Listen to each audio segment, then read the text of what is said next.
1988, Europe. Alors que le jeu vidéo se remet doucement de ses derniers échecs, avec l'arrivée de Mario et de Zelda, une nouvelle saga vient faire son trou dans ce milieu, pour devenir Castlevania, le truc de Konami où on tue des monstres. Sorti 2 ans plus tôt au Japon, le premier opus de Castlevania débarque en Europe en 1988.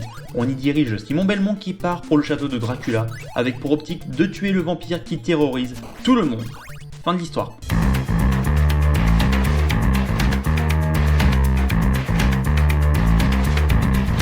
Non, je rigole bien sûr, le jeu ne se résume pas qu'à ça. Enfin si, je vous ai raconté toute l'histoire, mais ça ne se fait pas en un claquement de doigts.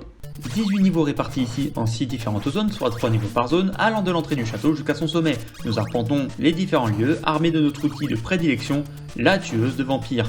Nous faisons face ici à des chiens sauvages, des fantômes, des poissons qui font peur, des chauves-souris et tout un tas de différents monstres, ce qui nous donne un bestiaire bien fourni. Le but est d'arriver au moins jusqu'à la fin de la zone en cours, donc de la série des 3 niveaux, pour y affronter le boss, le battre et donc valider notre progression. Comme ça, si on meurt assez pour atteindre le game over, on reprendra donc à partir du début de la zone en cours. C'est bon, vous comprenez? Les questions c'est à la fin du cours.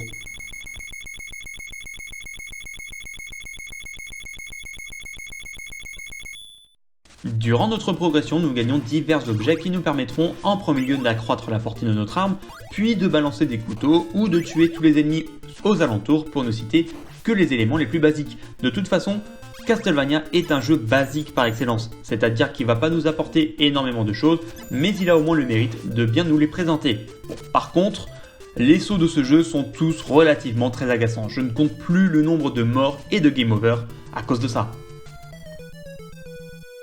Des décors variés, un bestiaire bien fourni, des boss intéressants, une bande son travaillée, si on avait un contenu plus intéressant, ne se contentant pas de la base et que le gameplay était beaucoup moins rigide, j'aurais clairement pu considérer Castlevania comme un incontournable du jeu vidéo, toute époque confondue, tout genre confondu.